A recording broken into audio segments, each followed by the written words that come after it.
ప్రభునందు ప్రియమైన సంఘం, రక్షకుడైన యేసు స్వామి పేర మీ అందరికీ ఈ సాయంకాలపు శుభాలు వందనాలు తెలియజేస్తూ ఉన్నాను. లెంట్లో 7వ దినంలోనికి మనం ప్రవేశించాం. ప్రార్థనతో ఈ ఆరాధన ప్రారంభం చేద్దాం. ప్రార్థన చేసుకుందాం. లోక పాపాలను మోసుకొని పోవు దేవుని గొర్రె పిల్లవైన మా యేసు స్వామి, మీ పరిశుద్ధమైన పాదముల వందనములు స్తోత్రాలు చెల్లిస్తూ ఉన్నాము నాయన. మా దేవా, ఈ పగటి వేళంతా కూడా మీ బలిష్టమైన రెక్కల కింద సంఘాన్ని మా అందరినీ కాపాడి ఈ మండలకాల ధ్యానములో 7వ దినములోనికి మమ్మల్ని ప్రవేశపెట్టిన గొప్ప దేవుడవు. రావలసిన మా ప్రియులను తోడుకొని రండి. వచ్చిన మా స్వరాలతో మిమ్మల్ని కీర్తించడానికి, కనపరచడానికి సహాయం చేయండి దేవా. ఈ దినాన మీ పక్షాన్ని నిలబడై ఉన్న మీ దాసులను మీరు జ్ఞాపకం చేసుకుని సంఘానికి కావలసిన వర్తమానంతో మీ దాసులను ప్రభా మీ మహిమార్థమై వాడగలందులకై స్తోత్రాలు చెల్లిస్తూ ఉన్నాను. ఈ ఆరాధన ఆది నుండి అంతం వరకునైనా మీకు మహిమకరంగా చేరిన ఎల్లర్లకు ఆత్మీయ జీవితంలో దీవెనకరంగా ఉండినట్లు కృప దయచేయమని యేసు నామములో అడిగి వేడుకొనుచున్నాము తండ్రి, ఆమేన్. దయచేసి కూర్చునండి. సాయంకాల ఆరాధనకు వెళ్ళగాను ఆంధ్ర క్రైస్తవ కీర్తన పుస్తకంలో నుండి 182వ కీర్తన పాడుతూ దేవుని మహిమపరుస్తూ చివరి చరణంలో ఆరాధనలోనికి ప్రవేశిద్దాం.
యొక్కయు కుమారుని యొక్కయు పరిశుద్ధాత్మ యొక్కయు నామమున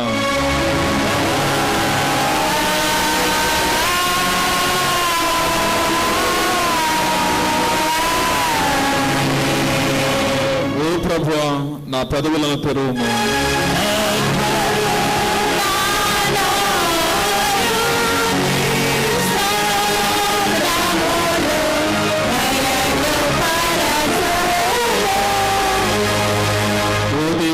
నన్ను విడిపించుటకు త్వరగా రమ్ము.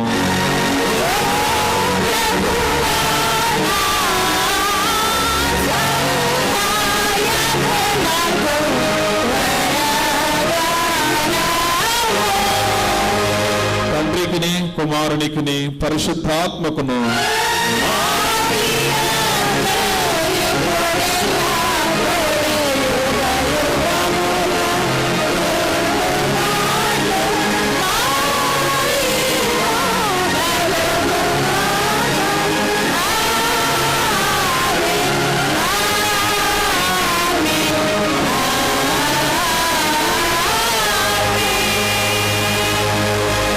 దయచేసి కూర్చునండి. ప్రభునందు ప్రియమైన దేవుని బిడ్డలారా, లెంట్లో 7వ దినము కొరకు ఏర్పాటు చేయబడిన లేఖన భాగాలు చదువుగా విందాం. పాత నిబంధన పాఠ్య భాగం యోబు గ్రంథం 1వ అధ్యాయం 1వ వచనము నుండి 22వ వచనం వరకున్న భాగాన్ని అన్నల్దాస్ శాంతి గారు చదవాలని మనవి చేస్తూ ఉన్నాను.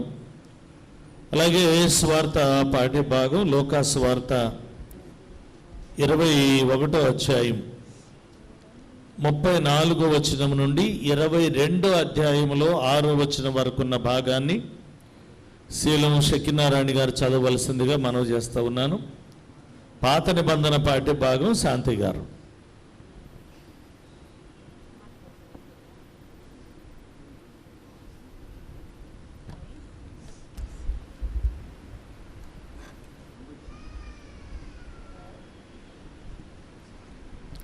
లెంట్లోని 7వ దినము కొరకు ఏర్పాటు చేయబడిన పాత నిబంధనలోని దేవుని వాక్యము యోబు గ్రంథము 1వ అధ్యాయము 1 నుండి 22 వచనములు. యోబు గ్రంథము 1వ అధ్యాయము 1వ వచన ప్రారంభం. ఊజు దేశమునందు యోబు అని ఒక మనిషి ఉండెను.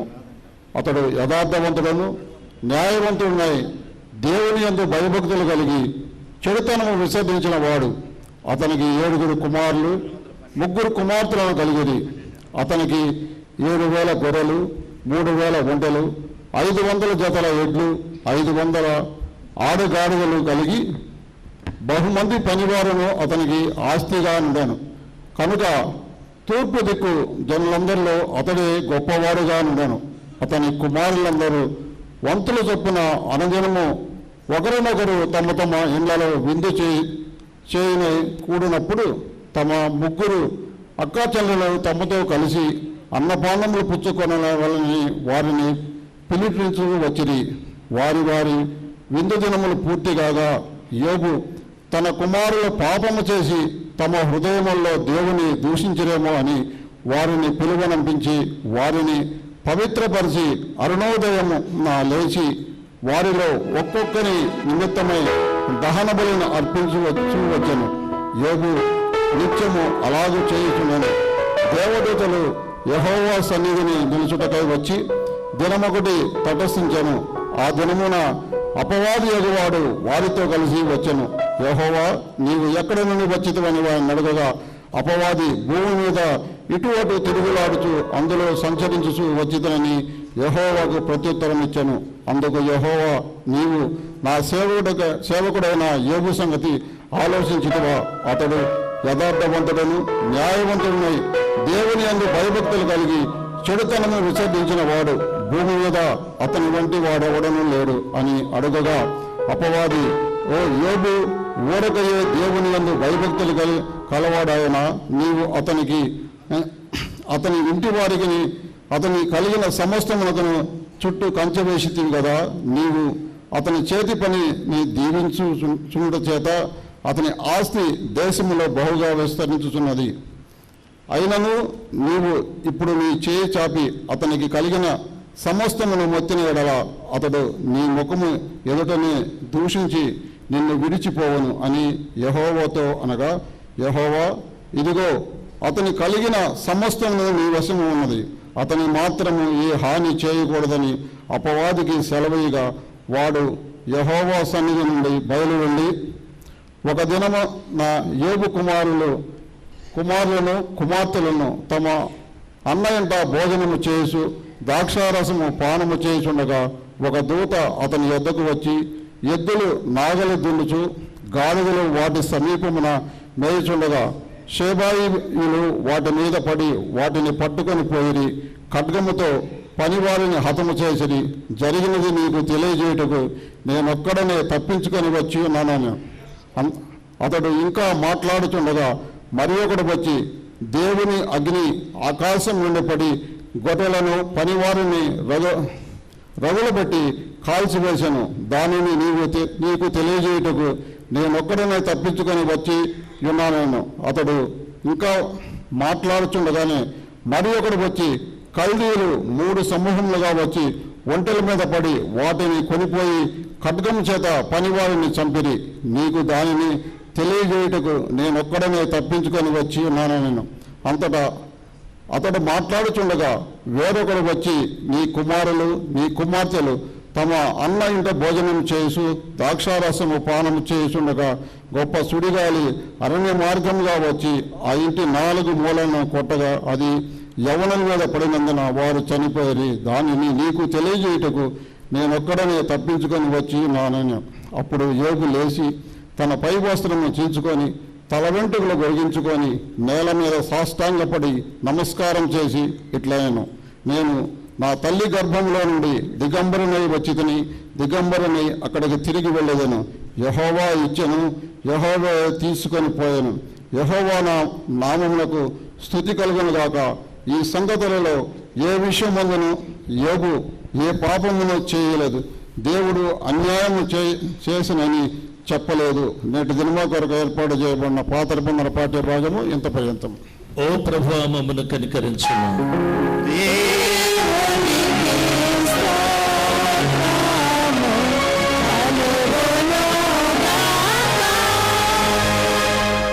స్వార్థ పాఠ్య భాగం శక్తినారాయణ గారు.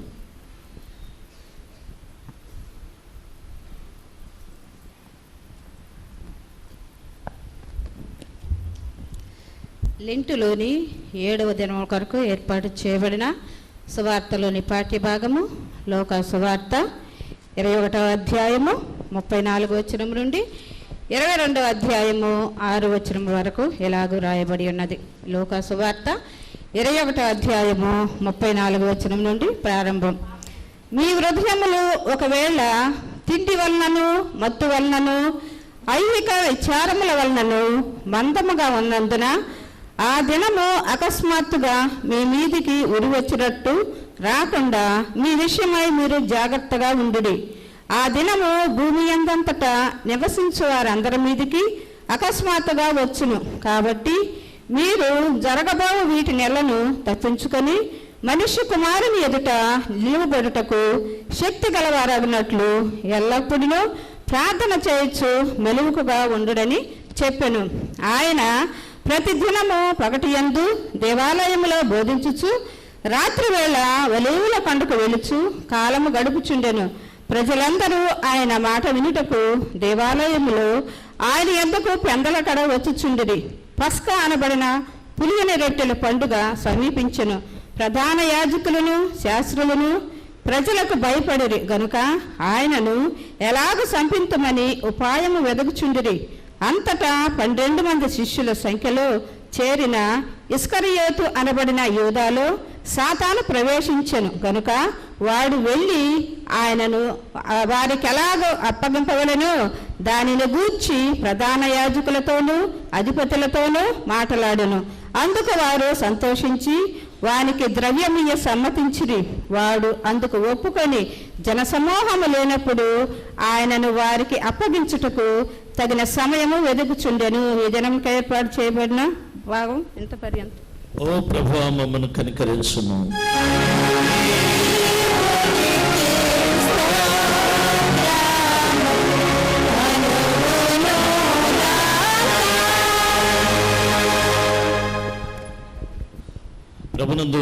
ప్రియమైన దేవుని బిడ్డలారా, మరి ఈరోజు మనకి వాక్యాన్ని అందించడానికి మన ప్రియులు సంఘ సభ్యులు ఎస్ ఎలీషా గారు మన మధ్యలో ఉన్నారు. వారు మేల్కొని ఉండుట అనే అంశాంతో మనతో వాక్యాన్ని పంచుకోవడానికి సిద్ధంగా ఉన్నారు. వారు సమయం కూడా మరి 10 to 8కి వారు క్లోజ్ చేయవలసి ఉంటుంది. 10 నిమిషాల దాకా 8 గంటలకే క్లోజ్ చేయాలి. దైవ సందేశానికి వెళ్ళటకు గాను ఆంధ్ర క్రైస్తవ కీర్తన పుస్తకంలో నుండి 212వ కీర్తన పాడుతూ దేవుని మహింపరుస్తూ వాక్య ధ్యానంలోనికి ప్రవేశిద్దాం.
యేసుక్రీస్తు నుండి కృపయు సమాధానములు మీకు కలుగునుగాక. ఆమేన్. దయచేసి కూర్చోనండి.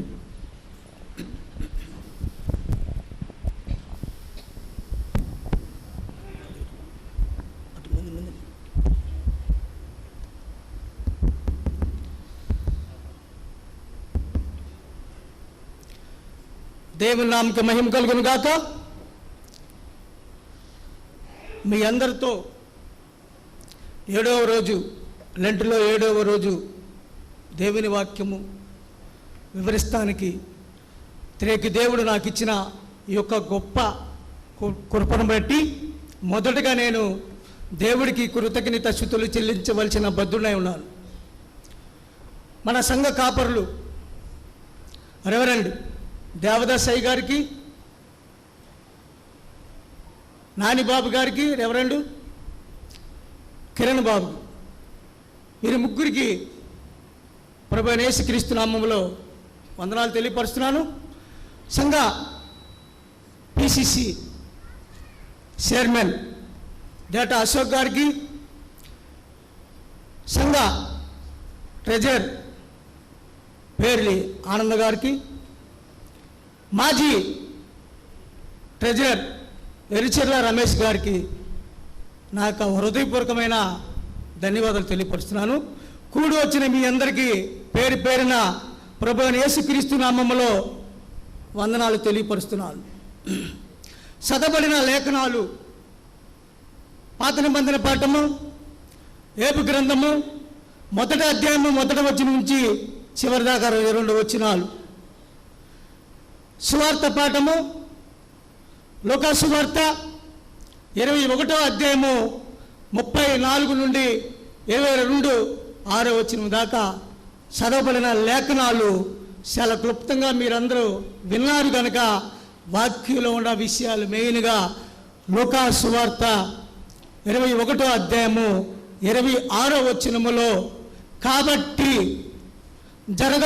జరగవలసిన విషయాలు మీరు అంటే జరగవలసిన వాటిని మీకు తెలిసి ఉన్నాయి కనుక మనిషి కుమారుడు ఎదుట నిలవబడటానికి శక్తి గలవారు అగినట్లు ఎల్లప్పుడూ ప్రార్థన చేయుచు మెలకుగా ఉండడి అని ప్రభువు సెలవిస్తున్నాడు. మెలకువ మన విషయాల్లో, మన జీవితాల్లో మెలకువ అనేది నాకు ఇచ్చిన అంశం కాదు. ఏంటంటే మెలకుగా ఉండుట ఇచ్చిన అంశము, మెలకుగా ఉండుట.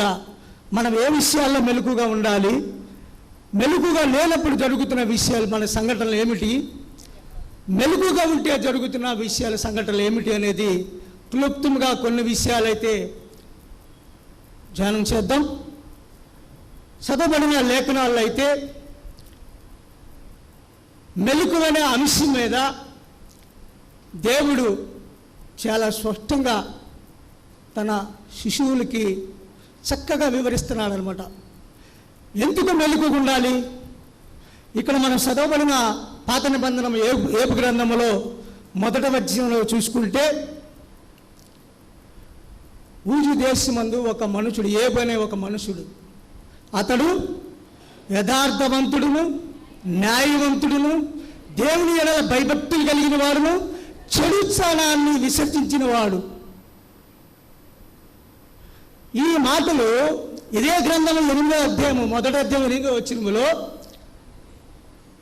ఏబు గ్రంథం 1వ అధ్యాయము 8వ వచనములో అక్కడ చాలా స్పష్టంగా దేవుడు ఏబుని గురించి సాక్ష్యం ఇస్తున్నాడు అన్నమాట. ఏబు యొక్క జీవితాన్ని గురించి సాక్ష్యం ఇస్తున్నాడు.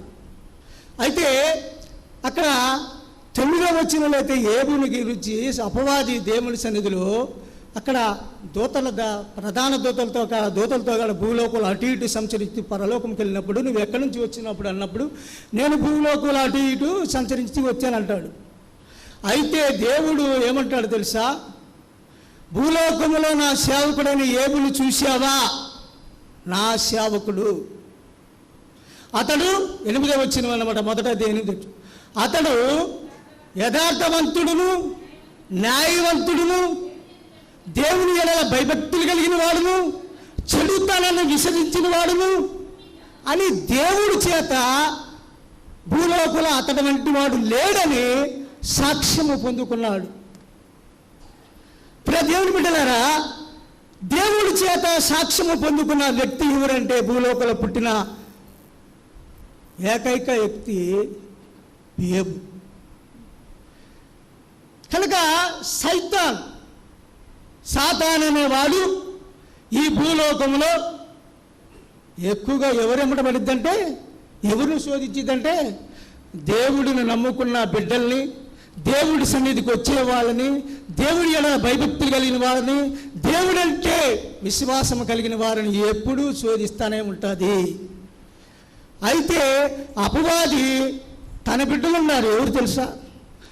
తన నమ్ముకొని బిడ్డలు ఉన్నారు. ఎవరైతే దేవుడైతే అంగీకరించుకొని ఉంటారో వాళ్ళు డైరెక్ట్గా ఎక్కడికి వెళ్తారంటే వాడి రాజ్యానికి, ఆ పరలోకంలో నుండి త్రోసివేయబడిన అపవాది లూసిఫర్ పాతాళ లోకానికి, అగ్ని గుండములోనికి వెళ్తానికి వాళ్ళకి డైరెక్ట్గా వెళ్ళిపోతారు వాళ్ళు. కానీ ఆ గంధకము తప్పించుకుంటానికి, ఆ గంధకం వెళ్లకుండా ఉంటారు చూసారా. మనం ఇప్పుడు ఈరోజు దేవుణ్ణి ఆరాధిస్తానికి వచ్చిన మనం, దేవుని నమ్ముకున్న బిడ్డల్ని ఏదో ఒక విధంగా శోధించి, ఏదో ఒక విధంగా తన మార్గంలో తిప్పుకుంటానికి, దేవుడి వేళలా లేకుండా, దేవుడి వల్ల భయభక్తులు లేకుండా తిప్పటానికి ప్రయత్నం చేస్తూ ఉంటుంది. అదే ప్రయత్నం దేవుడిని శోధించిందనమాట. దేవుడిని అంటే దేవుడు మనుషుల్ని శోధించాడు, తన సేవకులను శోధించాడు, తన భక్తులు శోధించాడు, కానీ పరీక్షిస్తాడు. సైతాను శోధన పెట్టిద్ది. ఆ సైతాను శోధనని నెగ్గాలి అంటే, ఆ సైతాన్ని జయించాలి అంటే, ఆ సైతాన్ని ఓడించాలి అంటే, అందుకనే దేవుడు మెలకుగా ఉండండి, మెలకుగా ఉండి ప్రార్థన చెయ్యండి. ఆయన్నే శోధించింది. మత్తయి సువార్త 4వ అధ్యాయం 5 మొదటి నుంచి చదువుకుంటే ఆయన ఏమని శోధించింది తెలుసా? 40 దినాలు ఉపవాసం ఉన్న తర్వాత, ఆకలికున్న తర్వాత ఈ రాళ్ళుని రొట్టెలాగా అంటుంది, రొట్టెని చేసుకుని తినమంటుంది. దేవుడు వాక్యంతోనే సమాధానం చెప్పాడు. రెండో మాట ఏమని తెలుసుదా? ఎత్తైన ప్రదేశాన్ని తీసుకుని నాకు మొక్కమంటుంది. మూడో మాట ఏమని తెలుసా? ఈ లోక రాజ్య వైభవం చూపించి నాకు నమస్కరించమంటుంది. అంటే పరమ తండ్రినే శోధించింది. మనల్ని శోధించింది ఎంతసేపు? క్షణం పట్టదు. మన శోధనలు, మన వేదనలు, మన ఎన్ని దేవుడి ఎడల తగ్గించుకుని ఉండే బిడ్డలుగా ఉండాలి. ఇప్పుడు దేవుని బిడ్డల చదవబడిన లేఖనాలు అయితే మెలుగుగా ఉండుట, జరగబోయే విషయాలన్నీ మీరు అంటే ఏమి జరుగుతాయి ఈ లోకంలో, మనకి జరుగుతున్న ఏమిటి, జరుగుతున్న విషయాలు ఏమిటి, జరుగుతున్నట్లు మనం నిమగ్నం అయిపోయి మనం శోధించబడుతుంది ఎక్కడ? మన కుటుంబ వ్యవస్థలోనే, మన కుటుంబ జీవితంలోనే, మన కుటుంబ విధి విధానాల్లోనే మనం కొట్టిబిట్టలాడుతూ ఉన్నాం. ఏవైతే చాలా చక్కగా అక్కడ 5వ వచనం, మొదటి 5వ వచనంలో తన బిడ్డలు, తన కుమారులు, ఆయనకి 7 కుమారులు 3 కుమార్తెలు, వాళ్ళని గురించి దేవుని యెహోవా దేవుని దూషించారేమోనని ఆయన ప్రతిదినము అరుణోదయము ఉండక అంటే చీకట్టుకొని లేచి వాళ్ళని గురించి దేవుడి దగ్గర దహన బలులు అరుస్తూ వాళ్ళకి ప్రార్థన స్తుతియాగం చేస్తున్నాం. మన కుటుంబ వ్యవస్థ దేవుడు ఏపు జీవితంలో, వ్యక్తిగతమైన జీవితంలో మెలకుగున్నాడు, కుటుంబ యొక్క వ్యవస్థలో మెలకుగున్నాడు. కనుక ఆయనకున్న 5 లక్షణాలు మన జీవితంలో కూడా ఉండాలని కోరుకుంటున్నాడు. ఆయనకున్న 5 లక్షణాలు ఏమిటి? ఇవే: యథార్థవంతుడు, నీతిపరుడును, దేవుని ఎడల భయభక్తులు కలిగి ఉండటం, చెడుతనాన్ని విసర్జించటము, మెలకుగా ఉండటం. ఇదే 5 లక్షణాలు. ప్రియ దేవుని బిడ్డలారా, చదవబడిన లేఖనాలు అయితే మెలకువ అనే అంశం మీద ఇవాళ మనం చదువుకున్న విషయాలైతే మత్తయి సువార్త 26వ అధ్యాయము 38 నుంచి 43-4 దాకా చూస్తే ఆయన యేసు ప్రభు శోధన, మీరు 38వ వచనం చూస్తే శోధన అంటే నాతో కూడా మెలకుగా ఉండి ప్రార్థన చెయ్యండి, నాతో కూడా మెలకుగుండి ప్రార్థన చెయ్యండి. ఇక్కడ మొదట వచ్చిన చూసుకుంటే 34వ వచనం చూస్తే మనకి మన హృదయము ఆహారం వలన, మత్తు వలన, ఐవిహ విచారణ వలన మందంగా ఉందన్నమాట. కనుక శరీరానికి కావాల్సిన ఆహారం తిన్నప్పుడు ఎవరికైనా మందం, మత్తు ఉంటానే ఉంటుంది. కానీ మత్తు అనేది దేవుడి సన్నిధిలో పనికిరాదు. మత్తు లేకుండా, నిద్రపోకుండా ఉండాలంటే ఆయన సన్నిధిలో మెలకుగా ఉండాలి.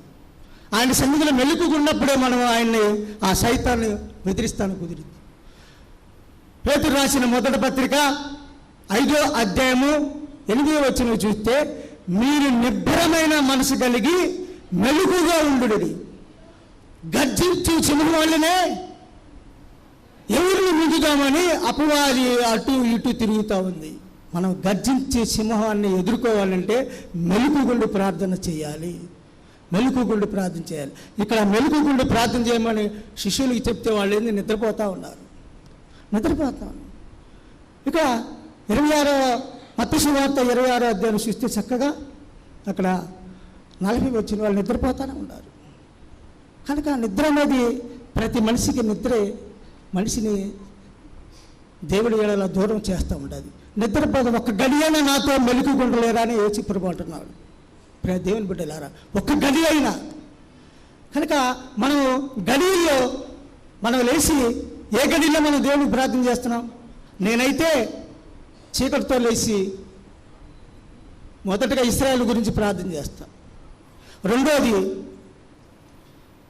సేవకుల గురించి ప్రార్థన చేస్తాం. మూడోది నా కుటుంబాన్ని గురించి ప్రార్థన చేస్తాం. సంఘాలలో చర్చిల గురించి ప్రార్థన చేస్తాం. మన ప్రార్థన చేసే విధానం ఇది విధానాలు ఇట్లా ఉన్నాయి. అయితే ఇక్కడ చదవబడిన లేఖనం చాలా చక్కగా మనం చెప్తా ఉన్నాడు ఏ విషయాల్లో మెలకుగా ఉండాలి. మత్తయి సువార్త 25వ అధ్యాయము 1 నుంచి 5 వచనాలు చూసుకుంటే అక్కడ పరలోక రాజ్యాన్ని ఉపమాన రీతిగా దేవుడు బోధిస్తూ ఉంటాడు. అక్కడ బుద్ధి కలిగిన కన్యలు, బుద్ధి లేని కన్యకులు అంటే 10 మంది కన్యకుల గురించి అక్కడ చాలా చక్కగా చెప్తూ ఉంటాడు. అక్కడ చదివిన వాక్యం మనం చూస్తే బుద్ధి లేని కన్యకులు, బుద్ధి కలిగిన కన్యకులు. బుద్ధి కలిగిన కన్యకులు వాళ్ళు దివిటీలతో నూనె నింపుకొని వెళ్తారు. బుద్ధి లేని కన్యకులు తన దివిటీలతో నూనె నింపుకోకుండా వెళ్తారు.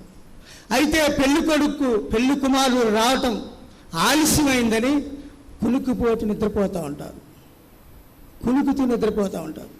అయితే అక్కడ పెళ్లి కుమారులు వస్తున్నారని శబ్దం వినపడంగానే మెలకుగుండి సిద్ధపడిన కన్యకులు దివిటీలు వాళ్ళ దివిటీలో వాళ్ళ శక్తిలో నూనె పోసుకున్న వాళ్ళు వెలిగించుకుంటారు. 5 బుద్ధి కలిగిన కన్యకులు, 5 బుద్ధి లేని కన్యకులు నూనె ఆరిపోతున్న మాకు నూనె ఇవ్వమని అడుగుతారు.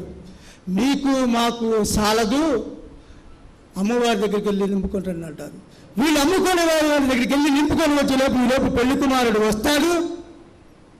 ఆ బుద్ధి కలిగిన కన్యకులు పెళ్లి కుమారుని ఎదుర్కొని లోపలికి వెళ్తారు. తలుపు మూసివేయబడుతుంది. దేవుని బిడ్డలారా, బుద్ధి లేని వాళ్ళు వచ్చి అయ్యా అయ్యా అయ్యా అయ్యా అయ్యా తలుపు తీమంటారు. మిమ్మల్ని నేను నిశ్చయముగా మిమ్మల్ని ఎరగను అని అంటాడు. నిర్దాక్షిణంగా అంటాడు.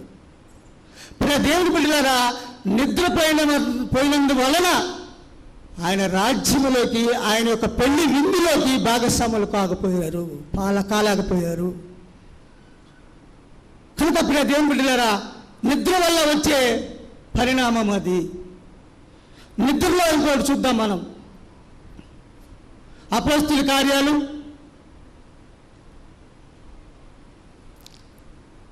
16వ అధ్యాయము 25వ అంటే 16వ అధ్యాయము కొన్ని మొదట్లో చూసుకుంటే ప్లూటోను దెయ్యం పట్టిన దేవత, అంటే దెయ్యం పట్టిన దెయ్యం, ప్లూటోను దెయ్యం అనే దేవత ఒక చిన్నదానికి పట్టి సోది చెబుతూ తన యజమానికి లాభం సంపాదిస్తూ ఉంటూ అపోస్తులు పౌలు గారు తన సేవ పరిచయలో వెళుతున్నప్పుడు అది సర్వోన్నతుని దేవుని కుమారులారా అని ప్రకటన చేస్తూ ఉంటే చూసి ఆఖరికి ఆ సైతాన్ని గద్దించినప్పుడు ఆ సైతాను దానిలో నుంచి ఆ దెయ్యం వెడలు వెళ్ళిపోయినప్పుడు ఆ యజమానుడికి సోది చెప్పేటప్పుడు లాభం లేక ఆ యజమానులు ఏం చేస్తారంటే వాళ్ళని పట్టుకొని, పౌలుని శీలను పట్టుకొని అధికారుల దగ్గరికి ఈడ్చుకొని వెళ్ళి వాళ్ళని చెరసాలలో వేస్తే దెబ్బలు కొట్టి, వాళ్ళ ఒంటి నిండా దెబ్బలు, చూస్తానికి గాయాలు, దుఃఖంలో ఉన్నారు, వేదనలో ఉన్నారు, శోధనలో ఉన్నారు. అలాంటి సమయంలో వాళ్ళు అర్ధరాత్రి వేళ మరి చెరసాల అధికారికి అప్పచెబితే వాళ్ళని చెరసాలలో బంధించి బండ వేసి బిగించి వాళ్ళు బంధించినప్పుడు వాళ్ళు ఆనందముగా, హ్యాపీగా, సంతోషంగా దేవునికి పాటలు పాడుతూ ప్రార్థన చేస్తూ కీర్తన శృతిగానాలతో ఉన్నారు. అకస్మాత్తుగా భూకంపం వచ్చింది. శరసాలు పునాదులు కదిలినయి, వాళ్ళ బంధకాలు ఊడిపడినయి. చెరసాల నాయకుడు చూసి నిద్ర మేలుకొని ఖైదీలు పారిపోయారనుకొని తలంచుకొని ఉద్దేశంతో ఉద్యోగం ఎక్కడ ఊడిపోతుంది, నన్ను ఎక్కడ చంపుతాను తను కత్తి తీసుకొని పొడుచుకొని పోయాడు. పౌలు గారు అంటారు, నీకు ఏ హాని చేసుకొని వద్దు, మేమందరం ఇక్కడే ఉన్నాము. దేవుని బిడ్డలారా, బాధలు వస్తాయి, శోధనలు వస్తాయి, ఇరుకులు వస్తాయి, ఇబ్బందులు వస్తాయి, శోధనలు వస్తాయి. వాటిని జయించాలి అంటే మనం మెలకుగా ఉండి ప్రార్థన చెయ్యాలి, ఆనందంగా ప్రార్థన చేయాలి, సంతోషంగా దేవుని సన్నిధిలో గడపాలి. మనం అయితే ఏబైతే చాలా చక్కగా అన్నాడు చూసా. ఏబు గ్రంథము 1వ అధ్యాయంలో 14వ వచనంలో చూసుకుంటే అక్కడ షబాయిలు అని అనబడింది. అక్కడ ఎద్దులు నాగలు దున్నుతున్నాయి, దున్నలు గాలిని మేస్తూ ఉన్నాయి. షబాయిలు వాటి మీద పడి పని వాళ్ళని హతం చేసేసాడు. అదే అధ్యాయము 15వ వచనము చూసుకుంటే 16వ వచనం చూసుకుంటే గొర్రెల మీద ఆకాశం దేవుడు అగ్గిన పడి దహించి వేసింది. అదే అధ్యాయము 15వ వచనం చూసుకుంటే ఖైదీలు ఒంటిల మీద పడి హతం చేసేసారు. అదే అధ్యాయము 19వ వచనం చూసుకుంటే చాలా ఆశ్చర్యంగా ఉండుద్ది. గాలి, అరణ్య మార్గం మీద గాలి ఇంటి 4 మూలను కొట్టగా ఇల్లు కూలిపడారు. 7 కుమారులు 3 కుమార్తెలు చనిపోయారు. అది ఈ 4 మాటలు చెప్తానికి ఒక్కొక్కరు వంతు ప్రకారంగా వచ్చారు. అయితే ఏమేమంటారు తెలుసా? తన బట్టలు చింపుకొని సవరం చేర్చుకొని నేలను సాష్టాంగ పడి నమస్కరిస్తూ, నేను నా తల్లి గర్భమందు దిగంబరినిగా వచ్చాను, నేను దిగంబరిగా తిరిగి అక్కడికి వెళతాను, యెహోవా ఇచ్చాను, యెహోవా తిరిగి తీసుకున్నాను, యెహోవా నామముకే స్తుతి కలుగును గాక. మనం అనగలుగుతాం ఆ మాటలు? మన నోటికి వస్తే ఆ మాటలు అనగలుగుతామా? ఇప్పుడు దేవుని బిడ్డలారా, అతను ఏ మాటగాడా, ఏ ఒక్క మాటగాడా మరి 20 వచ్చిన 21 22లో అతను ఏ ఒక్క మాటగాడా మాట్లాడి పాపం చేయలేదు దేవుడి ఎడల. ఇప్పుడు దేవుని మనమైతే నేను దేవుడిని నమ్ముకున్నాను, నేను దేవుడి విశ్వాసిని, నేను చాలా పవిత్రుడిని పవిత్రాలని, నేను ఎప్పుడు అనుదినము దేవుని సన్నిధిలో నాకు ఏంది ఈ శోధనలో, దేవుడు నాకు ఇది కలిగి చేశాడా, దేవుడు ఇంత అన్యాయిస్తుడా అని మనం అడుగుతాం కదా, అడుగుతాం. మనం మానవ నైజ్యం ఇది. అయితే ఏబు యథార్థపరుడు, న్యాయవంతుడు, దేవుని ఎలా భయభక్తులు కలిగిన వాడు, చెడుతనాన్ని విసర్జించేవాడు కనుకనే నీతిగా నిలబడ్డాడు. అయితే అతని స్నేహితులు కూడా అతని హింసిస్తానికి వచ్చారు, దూషిస్తానికి వచ్చారు. అయితే సరే, స్నేహితులు లోకస్తులు అది పక్కన పెట్టారు. తన భార్య, సొంత భార్య, అదే 2వ అధ్యాయంలో ఏబు గ్రంథం 2వ అధ్యాయం 9వ వచనంలో, ఇంకా నువ్వు యథార్థతను వదలవా, దేవుని దూషించి మరణము కమ్మునంట. చూసావా? ఎంత భయంకరమైన మాట అండి, ఎంత భయంకరమైన మాట. దేవుని బిడ్డలారా, ఎప్పుడైతే దేవుడి ఎడల నమ్మకము, విశ్వాసము, నిరీక్షణ కలిగి ఉంటామో అలాంటి మాట మనం కూడా మాట్లాడినప్పుడు ఏమంటారు తెలుసా? మాట మాట్లాడినప్పుడు దేవుడి ఎడల, యెహోవా ఎడల, దేవుడి వల్ల మేలు అనిపించమా, కీడులుగా అనిపించతగదా, మూర్ఖురాలు వల్ల మాట్లాడుతున్నావు అని అంటాడు. చూసావా? దేవుని బిడ్డలారా, చాలా జాగ్రత్తగా గమనించాలి. అయితే ఇక్కడ మనం చూడాల్సిన విషయాలు, నిద్ర లేని వల్ల జరిగిన నష్టాలు కూడా మనం చూద్దాం. ఇక్కడ నిద్రలో జరిగిన కొన్ని అద్భుతాలు కూడా చూద్దాం. ఇక్కడ అపోస్తలుల కార్యాలు 20వ అధ్యాయం 9వ వచనం చూసుకుంటే అక్కడ ఐతూకు అనబడిన ఒక యవనుడు, ఐతూకు అంటే అదృష్టవంతుడు. అయితే ఈ ఐదుకు అపోస్తలుడైన పౌలు ప్రసంగం సేవ చేస్తానికి ఆ మేడ ఎక్కినప్పుడు మేడగది ఎక్కుతానికి అదృష్టవంతుడే, మెట్లు ఎక్కేటప్పుడు అదృష్టవంతుడే, వాక్యం వినేటప్పుడు అదృష్టవంతుడే. కానీ వాక్యం వినే సమయంలో, వాక్యము అర్ధరాత్రి వేళ చెప్పే సమయంలో అతను కూర్చున్న ప్లేస్ ఏమిటి? కిటికీలో కూర్చున్నాడు. కిటికీలో కూర్చొని గాఢ నిద్రలో జోగి జారి 3 అంతస్తుల మీద కింద పడి చనిపోయి ఎత్తపడాను. దేవుని బిడ్డలారా, దేవుని వాక్యం మనం వినేటప్పుడు మనల్ని అపవాది వినకుండా అనేక విధాలుగా శోధనలకు నెట్టేసిద్ది.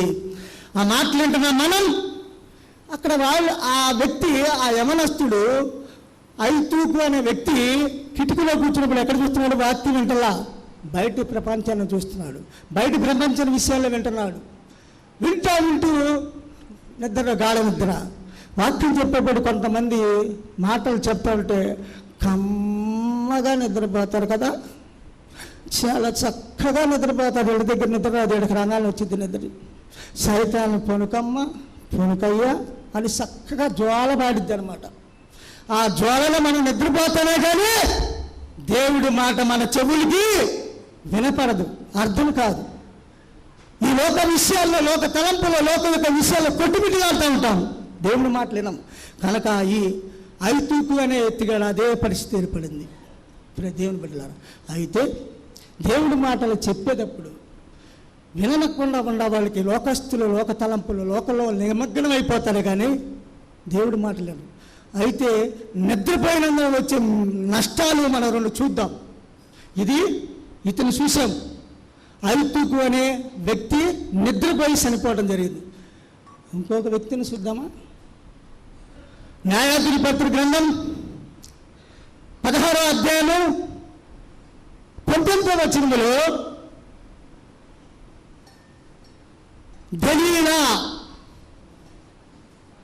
దెలీలా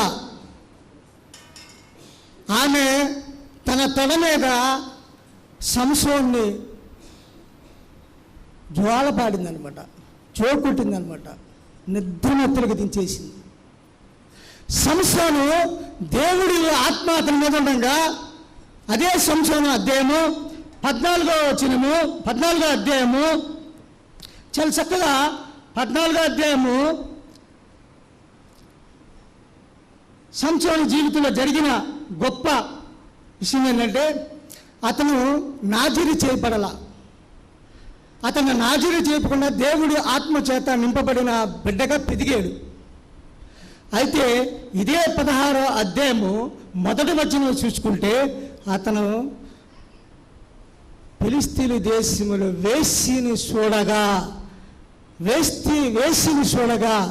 రాత్రి వేళ చూసా, అతను ఆ గదిలో ఉన్నప్పుడు అతన్ని బంధించి అతను ఏమనుకోడు, అతను సంసోను కుదుమ సింహాన్ని మేకపిల్లని చీల్చినట్టు చీల్చేసిన వ్యక్తి.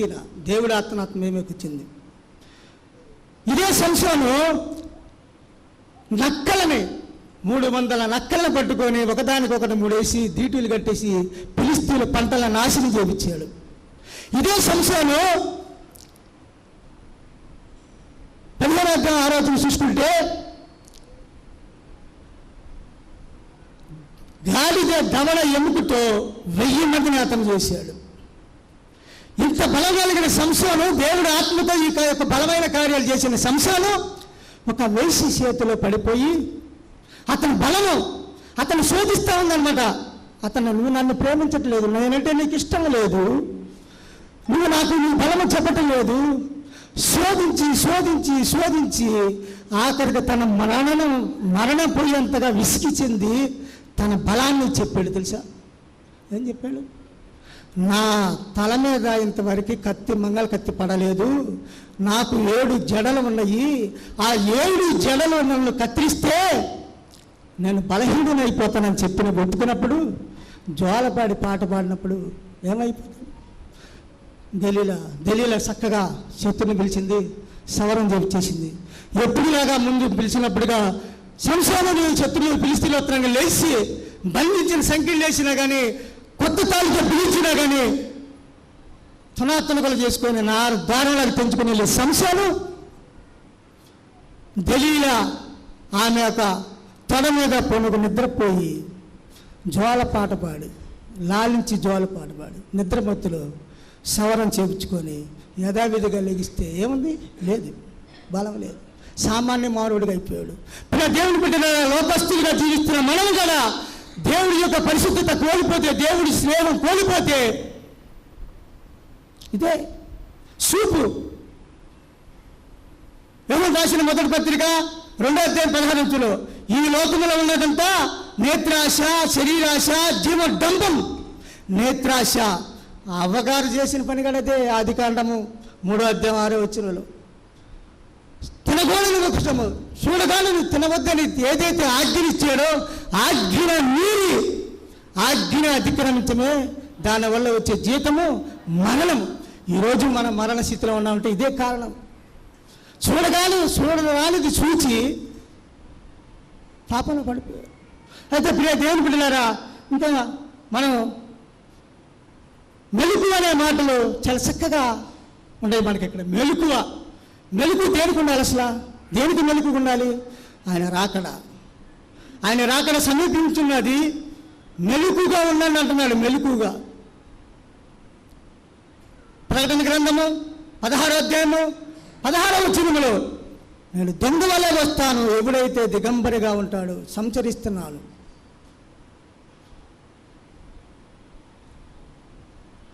వస్త్రము కాపాడుకోవాలి, రక్షణ వస్త్రము. రక్షణ వస్త్రం ఎవరైతే కాపాడుకుంటారో వాళ్ళకి రెండో రాకడ ఉంటుంది. అయితే దేవుని బిడ్డలారా, ఇంకొక గొప్ప విషయం కూడా ఒకటి చెప్పేసి నేను ముగించాలని ఆశపడతా ఉన్నాను. మనము మెలుకు అనే విషయంలో, మెలుకు లేని పరిస్థితిలో సైతాను మన దగ్గరికి వస్తుంది, మనల్ని ఎమ్మటే వెంటాడిద్ది, సీల్చి చెండాడిద్ది. దేవుడు నమ్ముకున్న బిడ్డల దగ్గరికే సైతాను వస్తుంది. కనుక మన జీవితంలో రక్షణ పొందుకున్న వాళ్ళు మనం ఏంటంటే, ఈ లోక రక్షకుడు మనకి నశించిన దాన్ని వెతికి రక్షిస్తానని మనిషి కుమారుడికి లోకంలోకి వచ్చాడు. ఎందుకు నశిస్తున్నాం? ఈ లోక యొక్క ఆలస్యలు, ఈ లోక తలంపులు, ఈ లోక ప్రయాణము, ఇందులోనే మన జీవన విధాన స్టైల్లోనే మనం నశించిపోతున్నాం. యెహెజ్కేలు రాసిన గ్రంథము 33:11 దుర్మార్గుడు తన దుర్మార్గుడిలో చనిపోతే నాకు సంతోషం లేదు. దుర్మార్గుడు తన దుర్మార్గుడు మల్లుకొని బతికితే సంతోషం అన్నాడు. మన జీవితాలు దుర్మార్గంగా ఉంటే ఆయన సహించలేడు, ఆయన ఓర్చుకోలేడు. కనుక దేవుని బిడ్డలారా, ఆయన వెంబడించాలంటే మత్తయి సువార్త 4:19 జాలరు పట్టే వాళ్ళని వెంబడించమన్నారు. వాళ్ళు ఏమన్నాడు? మిమ్మల్ని మనుషులు పెట్టి జాల చేస్తానన్నప్పుడు వాళ్ళు వలలు మొత్తం సమస్తం వదిలిపెట్టేశారు. మనం ఆయన వెంబడించాలంటే మనకి ఈ లోకంలో ఉండే మన సమస్తం వదిలిపెట్టి ఆయన వెంబడించాలి. ఆయన వెంబడించే బిడ్డలుగా ఉండాలి. రెండోది చూస్తే నన్ను జ్ఞాపకం చేసుకోమంటున్నాడు. ఏ విషయంలో జ్ఞాపకం చేసుకోవాలి? మనం దేని జ్ఞాపకం చేసుకోవాలి? జ్ఞాపకం అనేది లూకా సువార్త 22:19 నా శరీరం తినండి, నా రక్తము తాగండి, నన్ను జ్ఞాపకం చేసుకున్నట్టాడు. ఆయన శరీరం, ఆయన రక్తం తినాలంటే ముందు మనం పరిశుద్ధతగా రావాలంటే మన పాప క్షమాపణ ఒప్పుకోవాలి, మన బాప్తీసును పొందుకోవాలి. మనం అనుదినము ఆయన బల్లారకుల్లో చేయి పెట్టాలి. నా శరీరం తినే, నా రక్తం తాగిన వాడు నా రాజ్యానికి వారసులు అంటున్నాడు పరమాన తండ్రి. ఆయన జ్ఞాపకం చేసుకోవాలి. మూడవది, అనుదినము మనం మెలుకుగుండి ప్రార్థన చేయాలి. ఇక్కడ చదవబడిన లేఖనాలు చాలా చక్కగా మనకి లోకాసు వార్తలు చాలా చక్కగా ఇచ్చాడు. అనుదినము మనం జరగబోయే సంగతులు, జరగబోయే ఉద్దేశాలు, అంటే రాబోయే రాకడికి సిద్ధంగా ఉండాలంటున్నాడు. ఆ చిత్తపాటు కలిగి మెలుకుగుండి ప్రార్థన చేస్తే ఆయన రాజ్యానికి ఎత్తబడే గుంపులో ఉంటాము. యోహాను సువార్త 4వ అధ్యాయము 23వ వచనం అయితే ఆయన ఆరాధించే వాళ్ళు పరిశుద్ధులుగా ఉండాలి. పరిశుద్ధత, మనం ఆయన పరిశుద్ధత కలిగి ఆయన ఆరాధించే బిడ్డలు పరిశుద్ధంగా ఉండి ఆయన ఆరాధించే బిడ్డలుగా ఉండాలి. ఆయన రాజ్యానికి ఎత్తబడాలి. అదే యోహాను సువార్త 5వ అధ్యాయము చూసుకుంటే 28వ వచనం చూసుకుంటే అక్కడ మేలు చేసిన వాడు జీవ పునరుద్ధానం, కీడు చేసిన వాడు తీర్పు పునరుద్ధానం. మనం మేలు చేస్తున్నామా కీడు చేస్తున్నామా మన ఎంతకు మనం ఆలోచించుకొని ఆయన రాకడగా సిద్ధపడి ఆయన రాజ్యానికి వారసులే బిడ్డలుగా ఉండాలని దేవుడు పరిశుద్ధాత్మ మాట్లాడిన ప్రతి మాట మన వెడుకల్లో జీవించాల్సిందిగా కోరుకుంటూ మీ అందరికీ మరొకసారి వందనాలు తెలుపుతూ ముగిస్తాం. సమస్త జ్ఞానములకు మించిన దేవుని సమాధానం యేసుక్రీస్తు వల్ల మీ హృదయములకు తలంపు కావలి ఉండునుగాక.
మనకి వర్తమానాన్ని అందించినటువంటి ఎలీషా గారికి వందనాలు తెలియజేస్తూ ఉన్నాను. మరి రేపటి దినాన మనకి వాక్యాన్ని అందించేవారు వై జగదీష్ గారు. మరి ఈ విషయాన్ని గమనించి జగదీష్ గారు కూడా సిద్ధపడాలి. ఇంకా ప్రత్యేకమైన ప్రకటనలు అంటే మీరు గమనించండి. ఎవరైతే మనం వ్యక్తిగతమైనటువంటి ఉపవాసాల్లో ఉంటున్నామో బయట వచ్చేటువంటి లెంట్ ఇవన్నీ వ్యర్థం అని అనుకుంటున్నటువంటి వారి మాటలు పక్కన పెట్టాలి. మన ఆత్మీయ జీవితం మనకు తెలుసు కనుక లెంట్లో ఉండి ఈ యొక్క ఆరాధనలో పాల్గొంటున్న మరొకసారి మీ అందరికీ వందనాలు తెలియజేస్తూ మన ఆఫరింగ్స్ అర్పించే వారి కొరకై కానుకలు పెట్టెలు పెట్టబడ్డాయి. ఈ విషయాన్ని గమనించవలసిందిగా మనవి చేస్తూ ఉన్నాను. ప్రార్థన చేసుకుందాం. ప్రభు ప్రార్థనలో అందరూ లేచి నిలబడవలసిందిగా మనవి చేస్తూ ఉన్నాను. ప్రార్థన చేసుకుందాం.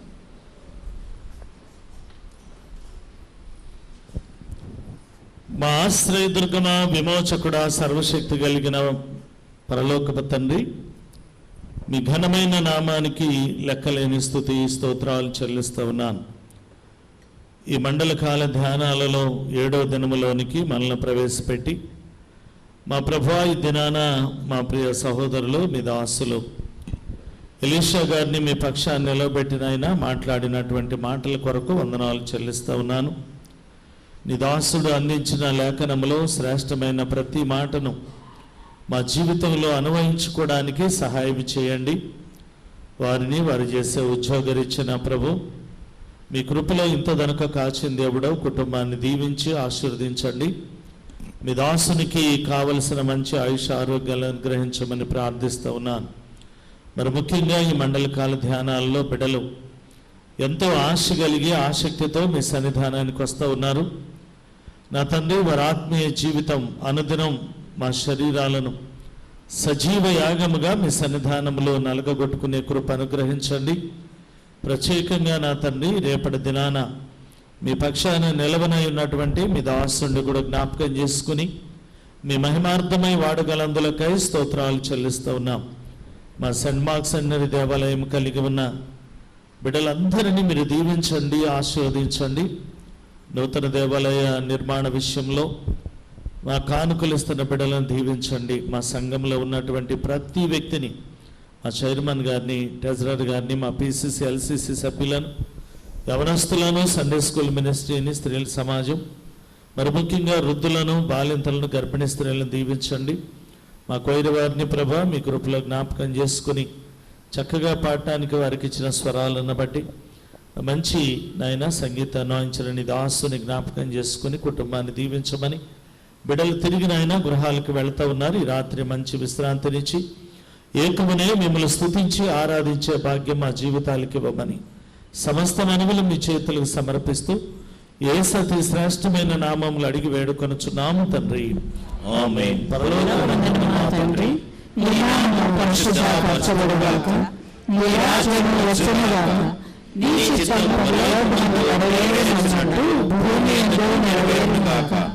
మా అనుదిన ఆహారం నేడు మాకు దయచేయము. మా ఎడల అపరాధం చేసిన వారిని మేము క్షమించిన ప్రకారము మా అపరాధములను క్షమించుము. శోధనలో తేక దుష్టుని నుండి మమ్మలను తప్పించుము. రాజ్యము, శక్తియు, మహిమయు నిరంతరమేవే ఉన్నాయి. ఆమేన్. ప్రభు నిన్ను ఆశీర్వదించి నిన్ను కాపాడునుగాక. ప్రభు నీకు తన సన్నిధిని ప్రకాశింపజేసి నిన్ను కరుణించునుగాక. ప్రభు నీ మీద తన సన్నిధి కాంతిని ఉదయింపజేసి నీకు సమాధానము కలుగజేయునుగాక.